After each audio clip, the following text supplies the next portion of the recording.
Hi there, everyone. Happy Friday. It's 4 o'clock in the East. Donald Trump is saying the quiet part out loud today when it comes to exactly why Todd Blanche still has not put an official end to the almost $1.8 million slush fund that could potentially award payouts to January 6 insurrectionists.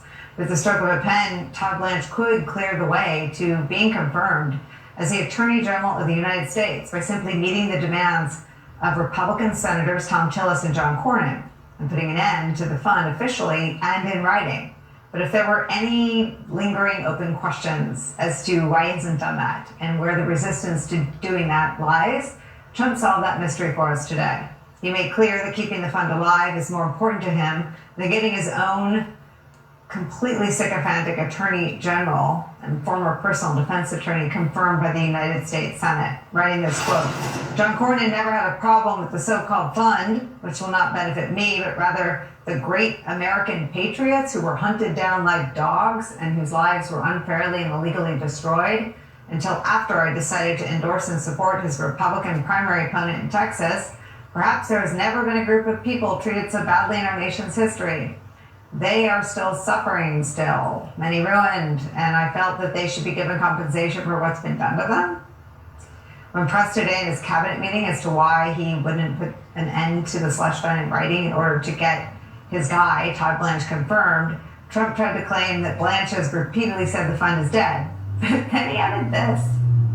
Well, it is dead, but, I wish it weren't, to be honest with you. I think people were horribly treated, horribly abused. This has nothing to do with that. This was me.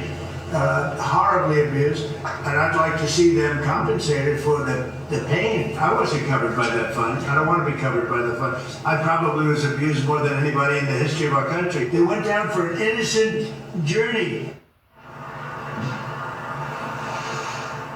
He went down on an innocent journey that included defecating inside the United States Capitol, beating cops to within inches and seconds of their lives, tasing cops, beating cops with flagpoles, ransacking the United States Capitol, obstructing an official proceeding, and threatening the life of Donald Trump's own Vice President Mike Pence.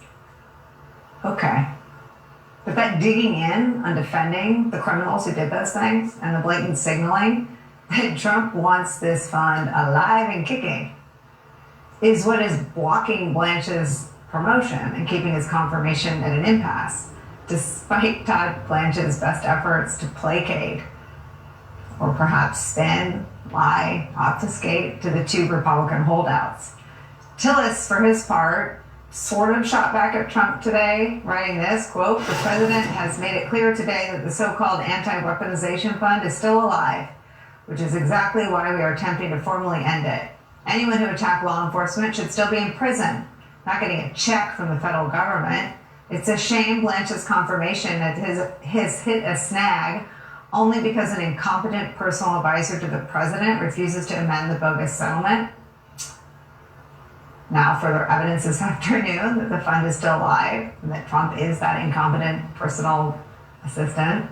Trump's appealing the order by a judge earlier this month. Good evening. This is Elder G again. God can woke us up one more time. God can start us on our way. God can close us in our right mind. I hope and pray that all our limbs are working properly. You heard President Trump with your own ears. And you looked at him with all that makeup around his eyes looking like a clown. He said that the people that tried to overthrow the government on January 6th is good patriot, and they been treated unfairly. What about the police officer that almost got beat to death, and one of them died the next day, and 3 of them committed suicide because they couldn't believe the American people would try to overthrow the Constitution in Jesus' name? That's what they claiming. They claiming that President Trump is God, and he's the second coming of Christ, and whatever God tell them to do, they gonna do. America, Black and brown people is not going to let this man take away their freedom. This man is evil. This man is evil to the core. He want to take $1.5 billion and give to the people that stormed the Capitol. They already gave Ashley Babbitt, the woman that got killed storming the Capitol, he already paid her mother and father $5 million for trying to overthrow the government. President Trump is evil to the core. This man is got to go. Unless it's going to be a civil war. And it's going to be so much blood in the street because prejudiced people chose the devil over Christ.